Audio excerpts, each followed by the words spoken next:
Welcome to the Winner's Circle University. Today is the first episode of DMC. DMC basically stands for Deep Meaning Conversations. Okay, so today I want to talk about the 9 to 5 problem. Okay, so the 9 to 5 problem, what am I talking about? So the 9 to 5 problem is very significant because a lot of people think that working a 9 to 5 is a problem. Hold on, let me set this up. So the 9 to 5 problem. A lot of people think that because some of us work 9 to 5, and some of us is entrepreneurs, and some of us do all types of shit, and people are drug dealers and whatever the case may be, right?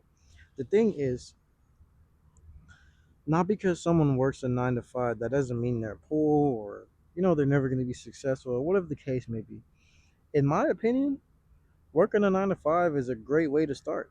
And the reason why I say it's a great way to start is because nobody wants to work a 9 to 5 forever. I don't think people understand what a 9 to 5 really stands for. Job has an abbreviation of just over broke, which means you're going to live in pay to check. You're going to live paycheck to paycheck. It depends on your living situation, though. So, for instance, if you're living with, your parents or your roommate or whatever the case may be, and you're making a certain money a month, and you're trying to live up to this standard of lifestyle, it's gonna cost you an arm and a leg, bro. It's gonna cost you an arm and a leg because when I first started out and I didn't have everything structured the way it is now, it's that when I used to work a 9 to 5, bro, one, I would have to pay for rent. And I remember when I was with my ex and we was living together, we didn't have a car at that time. Like, we didn't buy our first car, we didn't do nothing. And the crazy thing is, we lived 5 minutes away from the job, right? So it's like an Uber wasn't really nothing. It was like probably a cool, sometimes $6, $10 a day. You know what I'm saying? And mind you, we have to do that twice a day. So that's already $20 a day. And say, for instance, if both of us work the whole week, 20 times five, that's $100, bro. That's $100 a week. That's $100 a week. Times that at four, that's $400 a month just on Uber, my guy. $400 a month alone on Uber. And don't forget rent, and don't forget utilities and groceries. That's a lot to handle, right? But you know what I'm saying? We did what we had to do. We made it through. But what I'm saying is just, if you're making a certain amount, it's going to be a hassle. But if you're making over the amount that is needed to sustain your living needs, it's not really going to be a problem. But what's up, bro? But it's like the problem gonna be if you want more, but it's like you don't know how to get there. And what I mean by that is, like, you're working a 9 to 5, but you want to actually do more in life. It's gonna stress you out because you're tired of working that 9 to 5. You got to get up every day. You got to do this. You got to do that. But the reason why it's hard is because you're actually not using the 9 to 5 to actually pursue your dreams. You're actually letting the 9 to 5 use you. And we're gonna use me for instance, right? When I just started out, I used to work my ass off. I was working my. I think at one point I was working two jobs, damn near three at one time. Not because it was like the bill situation and everything. I mean, it was just money, bro. Money is never enough. It don't matter if you have $1 billion, it's still not enough because monthly expenses, yearly expenses, things that you want to do, you're always gonna need money, bro. So I was working two jobs. They were both beside each other. You know what I'm saying? Literally, like, one right here, one right here. One was a retail store and one was a fast food store. I was working at Whataburger and Ross at the same time. Ross, I would get up at 5 o'clock in the morning. Well, I would get up at 4, get there by 5. You know what I'm saying? Work there from like 5, sometimes get off at 11, 12. It depends on how fast we move. And I owned half the store. I wouldn't say half the store, but I owned my own section of the store. So, you know what I'm saying? I would have to get there, take care of that, you know what I'm saying? Then go in the back, help them with like packaging and stuff like that. And, sending out the orders. Then we got to run the clothes, pack them up. You know what I'm saying? Then we help customers and we do what we do, and then by the time you look 5, 6 hours later, everything's done. We just leave, and then the next shift comes in, and they take care of everything else, like taking orders. I'm saying, making sure the store stays clean, and the receptionist in the back that check your clothes in when you need to go try them, all sorts of things like that nature, right? But for Whataburger now, also Ross wasn't paying shit. Not gonna lie to you, Ross wasn't paying shit. They was paying $11 an hour. Ross wasn't paying shit, bro. Ross was paying $11 an hour, dog. But because of like the position I was in, I was getting 11, sometimes 13, and then sometimes 15, depends on the positions that I will be doing, right? But now for Whataburger, I think I was making like 11 an hour. But Whataburger actually does make a difference because Ross pays every 2 weeks, and I'm telling you, we'll make at least barely, barely, bro, barely $500 to $700 in 2 weeks, my nigga. That, and I understand it's because the hours is not enough. But the thing is, bro, a whole month and we're only making barely a band, my nigga, working our ass off for like the work was crazy. I mean, I enjoyed it because what I'm saying, as I said, I owned a certain amount of the store, and I would just go in there and I do minimum other than everyone else, so I understand. But still, it was still hard work. I earned a shoe rack, not earned. I owned a shoe rack, and also I had control over the um I think it was the mat section. So basically down there in like housing. So I would take care of the mats, the lamps, the candles. Like, I own two sections of the store. I own the back and I own one in the front. I would have to take care of that every single day when I went to work. Not that I work every day, but every time I go to work, that's what I do. I take care of it. I run the clothes, do what we had to do, get out of there. Then I would either stay or I would go home. No, when I didn't have a car, I would actually have to stay because it will cost more to actually go home and then go back to Waterburger. That was retarded. And what I was doing is I would basically work the morning at Ross. I would go home. I would make YouTube videos. I would do my trading content. I would help my students out. And then at the end of the day, at night now, that's when I go to Waterburger to do a graveyard shift. So as soon as I do the graveyard shift, I go straight to Ross. And I know that sounds crazy, but it was hectic for a little bit, but it worked. It worked. And then for Waterburger now, I was there for about 2 years.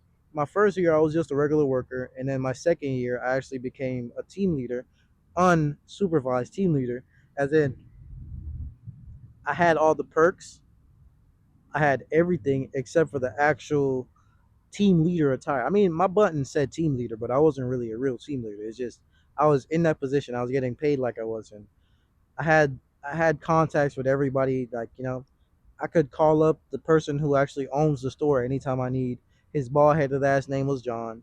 I don't know, bro, but one thing about me is like every job that I worked, I was always in a higher standpoint than everyone else. Like, I was always on the manager's side. I was always in the back doing work like business and stuff like that instead of to be on the front line with the workers.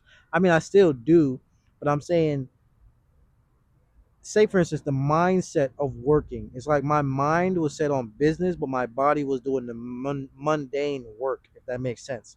And now I actually understand because of the things I'm doing now in my earlier career, is that now I own two universities, I own a couple YouTube channels, I'm a streamer, content creator, whatever you want to call it, overall influencer. I didn't like that word at first, but it's like I am an influencer at the end of the day. But I don't really, it's whatever. But I understand now because of what I'm doing now in the community is like I'm trying to help others basically master self, because people think of certain things like it's rocket science, and it's not. It's as easy as it is. Like, one, two, three, bro. Like, the world is as you make it, and it's gonna be what it is as long as you see it as it is, right? So now we're gonna go to Whataburger. Whataburger was cool. You know what I'm saying? It was low-key kind of stressful because, like I said, as a team leader, whenever they call you, not necessarily that you had to go, but you had to go. So they would call me more than anybody else. So that means more Uber, more time. Yes, I'm making more money, but I'm spending more than I'm making, if that makes sense. So yes, like I said, Ross was barely paying. We were barely making at least 500 to 700 a week. I mean, yeah, that's not enough. That would only cover our Uber cost, bro. Like, that's it. And yes, me and my girl was working at both of the same places. We was working at Whataburger, but she was working at Dee Dee's and I was working at Ross. Dee Dee's was down the street and Ross was right across from Whataburger. But long story short, I was making way more than she was, so she wasn't really spending no money at all. It was really all on me. She just helped with whatever she could help with, and then I took care of everything else. I took care of the bills, the cars, everything, right? But I got it came to a point where I was like, what the fuck am I doing? Like, yes, I was working on myself at the time, but I wasn't working as hard as I am now. Because back then I had a vision, but I got lost in the sauce, bro. I got lost in the sauce. And I say this a bunch of times and I'm gonna continue to say it. Don't get lost in the sauce of where you're actually trying to go or what you're trying to do. And Eric Thomas said it the best. He's one of my mentors. He said it the absolute best I've ever heard it. He said, you've grinded your ass off to get to this position, and now that you're there, and you still got more work to do, but now that you're there where you wanted to be a long time ago, now you want to rest? You can't rest when you still got more to go. Yeah, you crossed the finish line, nigga, but this ain't a 100-meter dash. This is a relay. You got to keep going. You got to pass the baton to yourself and keep going. So I got lost in the sauce when I first achieved success, as I would call it, or as I thought it was. You know, I was driving the cars, had money to do what I wanted to do. I was going places. I was meeting people. I was doing things. I was really living life. In my early 20s, I was living life. And for those that don't know, I'm 22. So when I was like, you could say I had it since I was like 19 to 21. From 19 to 21, I was going crazy. I was going crazy, right? And I was working at Ross and I realized I'm like, dude, Ross is not paying me shit. The only reason why I'm here is because I like it. So I quit. I quit. I real life just quit. I just got up and I was like, I'm not doing this shit no more. Fuck it. Because y'all not paying me enough. First of all, I'm working my ass off and all this extra shit. So I'm not doing this no more. I quit. And then Waterburger now. I remember me and my girl was at home one time and it was raining and the car we had just got, it had it had a problem with the alignment and we was gonna get that fixed like the next week, right? But basically the problem was we was home, it was about 7 o'clock. We were supposed to get there at 8 or something. I don't fucking know. But basically what happened was it was raining, right? It's raining. We're not supposed to be driving in the rain, my guy. We're not supposed to be driving in the rain. My mom told me don't drive in the rain because that's how she crashed last time. So I'm like, okay, my alignment is fucked up. My car is too fast. I can't drive in the rain because it don't matter what I do, something's gonna happen. And the reason why I know that is because it happened last time when it was wet, and because I know my car can drift. What I did was, I was in the neighborhood at this point, right? At my mom's crib because I didn't live with my mom, and I'm driving over there, right? And I drifted. I had people in the car too, so I could have fucked up my car, and I could have also caused people to lose their life. So I drifted the car, and that bitch was it almost started spinning, bro. And because I'm that good of a driver, I should probably go drive for NASCAR or something. But no, seriously though, it started drifting, and I had to get control of the car, bro. And I was like, I'm not doing that ever again. So after that happened, I'm like, yeah, I'm not driving in the rain. I'm not driving when it's wet. I'm not doing nothing unless I have to do it. So at that point, my manager called me. She was like, hey, I know y'all supposed to come in at this time, but can y'all come in early? I'm like, honestly, I was going to call you and tell you I can't even make it today because it's raining and I can't drive in the rain. It's like she didn't hear nothing what I was saying. So she said back to me. So she's like, okay, so y'all be here in like 30 minutes, right? I'm like, did she not hear me? Bro, I said I can't make it. I'm not gonna be there. So she's like, oh, so y'all gonna be late or something? Bitch, I said I can't make it to work. So she was like, okay, so y'all can't make it, huh? I didn't call her a bitch or nothing. It's just that she was like, oh, so y'all can't make it, huh? Because I'm over here repeating myself, and you act like you fucking deaf. You about to piss me off. So I was like, yo, can't make it. I'm sorry. You know what I'm saying? Maybe we'll come there later or whatnot, but for now, we cannot make it, bro. She like, okay, well, if y'all don't show up, y'all fired. Straight up like that. If y'all don't show up, y'all fired. I was like, okay, I'm not going nowhere. So I guess shit, we fired. So hung up the phone. Me and my girl continued to watch movie, eat, and whatever the fuck we was doing at that point. And yeah, we never went back. That's literally how I left Whataburger after all I did for them. It's like, you want me to go out of my way just to make you happy? I'm not doing that. I'm not doing that. Not doing that. Because one, I might die. Two, I'm gonna lose my car or I can lose something else. I'm not gonna put myself at risk for what? For a few hours at work? For nah, man, I'm not doing that. So end up quitting, said fuck it, you know. That was, you can say, like 2022, around December, I think, right? And then right after that, next year hits. You know what I'm saying? I launched my university finally because it's been in the making. I just been teaching, doing my thing, and you know what I'm saying? Launched my university, went to the roof, took a trip to Jamaica in February. This is 2023, right? Or was it 2024? Nah, it was, I don't know. It was either 2023 or 2024. Launched my university. Boom. No, it was 2023. Boom. Wait, but I feel like I was still working with them in 2023 though. I don't know, man. But basically, launched my university. Boom. Took a trip to Jamaica. You know what I'm saying? Had to go see my peoples. Took a 2 week trip actually because I needed a break. I needed a break from life. I needed a break from everything, right? So right then and there, took off, went to Jamaica. You know what I'm saying? I went by myself, didn't take my girl because she don't have a pass. She didn't have a passport at that time, so couldn't go with her. So went by myself, took a 2 week trip. 1 week I spent with my family. The other week I spent by myself in solitude, just traveling around Jamaica, eating food, going to the beach and stuff like that. And yeah, I enjoyed myself. I took a nice break that was well needed. And I came back, and like a month later, I think sometime in March, my girl just got up out of nowhere and she like, "Hey, I'm going back to my mom." I'm like, "Why?" She's like, "I just want to go back to my mom."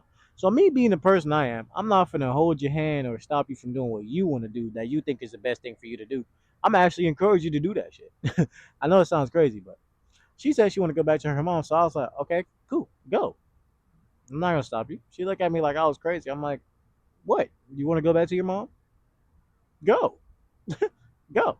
I mean, I'm gonna still live here. You know what I'm saying? I don't need you to be here with me no more. You know what I'm saying? I got this shit now. So 2023, she left in March. I kept the apartment until my birthday, or until I think September, or I don't know. Either it was my birthday or until September. So basically, I kept the apartment for like 6 months, 6 more months until the lease was up. And remember, it was a 2 bedroom house. Well, it was a 2 bedroom apartment. And, you know, she left, so I was just there by myself. Just me in the big ass 2 bedroom house, just there chilling. Um, yeah, man. And she left, and, you know, I was just there. I kept paying rent, kept doing me. You know what I'm saying? Kept doing the university things, kept going about. You know what I'm saying? I was just doing me. You know, and then I was like, damn, still made no sense. Paying damn near like 1,500 for a 2 bedroom house when I don't need to be doing this. So I was like, just go back to where I started now that I'm at a different level, right? So I gave up the apartment. I went back to my mom's, started racking up, started saving, just chilling, you know what I'm saying? While I was doing that, I basically lost sight of everything I was doing. And instead of focusing on my university and my career that I was building at that time, because I was making so much money and I was doing so much things and I was buying all these cars and I was doing dumb shit, bro. I basically lost I got lost in the sauce, and God had to humble me. So I lost everything. I lost my girl, which I already did that anyways. Um, Lost my apartment, gave it up. I lost my cars. I lost everything. The money went. You know what I'm saying? People was there when I was up, or whatever you want to call it. They all left. You know what I'm saying? And you know, I was really actually back to square one. But the thing is, I had the mindset of what I was actually still trying to do. So I didn't let nothing deter me. And basically, what I did was I started from where I started from, but now I have a different, I basically have all the skills and the mindset and everything it took to get back up to where I was. And that's one thing I like about life, right? God will put you in situations where it's only for you to grow and to get better, right? So now, went to Miami, met a few people, you know what I'm saying? I met a big rapper. He's a big rapper now. He wasn't as big when I met him, but after I met him, he blew up, which is what I realized is everything I touch seems to turn to gold. Because bro was just a regular rapper. He met me, we took a picture. He blew up literally the next month. It was crazy. But and then it was so with another trader. he was already rich or whatever, right? But we met, we took a picture, and he blew up the next month. So it's like I don't know what about me, but it's like anything I touch turns to gold, and it's crazy to me when I really think about it sometimes. But I'm not saying their success was because of me. I'm just saying it's like it's crazy when you think about it, right? But long story short, you know what I'm saying? I did a few things, you know what I'm saying? Been there, done that, got the t-shirt, got the scars to prove it. And then 2024 now, it was a different year. Everything was it was slow, but it was moving fast and I was back at stage 1. But it's like imagine if it was a red pill, blue pill situation. Would you take the $10 million or would you take the other pill that says you go back to your 10-year-old self, but with all the knowledge that you already accumulated? So I said, fuck it. I'm going to go back to my 10-year-old self with all the knowledge I accumulated. So that's basically what happened in 2024. And I had to basically do everything over again, but now with the knowledge that I have the ability to do what's right or to do no, I have the ability to know what's right and what's wrong, what's good and what's bad. So it's like I basically know what to do now, so I can't fuck up. So I did what I had to do. You know what I mean? And I also had this this court case that was lingering in the background, and for some reason I don't know what the fuck I was thinking at that time, but I just felt like if I stop thinking about it, it'll disappear. Like nigga, no, you can go to jail for this shit. You could go to jail for this shit, and I did. I'm out now. I'm free. I'm a free man walking. I'm on probation, yes, but I'm good, perfectly fine. Um, but the crazy thing about that situation is I had nothing to do with it, bro. I had nothing to do with it. It's like imagine if they dragged me to go rob a bank with them and I said no and I just sat in the car and did nothing. Then next thing you know, we got pulled over and I'm in the biggest trouble. What the fuck, nigga? I wasn't even you what are you talking about? It was 5 niggas, y'all saw 4 on the camera. What happened to me? I wasn't a part of it. I'm not saying that's what happened. I'm just giving y'all a scenario. But you know, wrong place, wrong time, wrong people, wrong things. It's understandable. So instead of beating myself up for the past and getting mad at the things that already happened, what you need to do now is basically do the things you know you need to do, how you need to do it, when it needs to get done, and there's no need to think about it. This thing I've been saying this whole time, and I'm gonna keep saying the whole 2025. Stop thinking, start doing. The more you think, the less you do, and the less gets done. The less you think, the more you do, and the more it gets done. So just stop thinking, bro. There's no need to think. We're in a race, right? We're in a race. You're worried about all the people that's in front and behind you when all you need to do is just focus on running. Because guess what? Somebody got to cross the finish line. It don't matter what's happening in the race. Just remember, we still got to cross the finish line. That's all that matters. The finish line must and will be crossed. Why are you worried about who's beside you, who is behind you, and who's in front of you? The finish line must be crossed, my nigga. That's what we need to focus on, the finish line. Fortunately, I lost track of the stuff. I lost sight of what I was trying to gain, and God was like, "All right, I got you." Smacked the shit out of me. He was like, hey, "Go back, do it over again, and do it exactly how I said to do it this time." So now I'm doing it exactly how he said to do it this time, and you know, it's working great. I'm not gonna lie to you, it's actually going great. But it's like at times, it's like, damn, bro.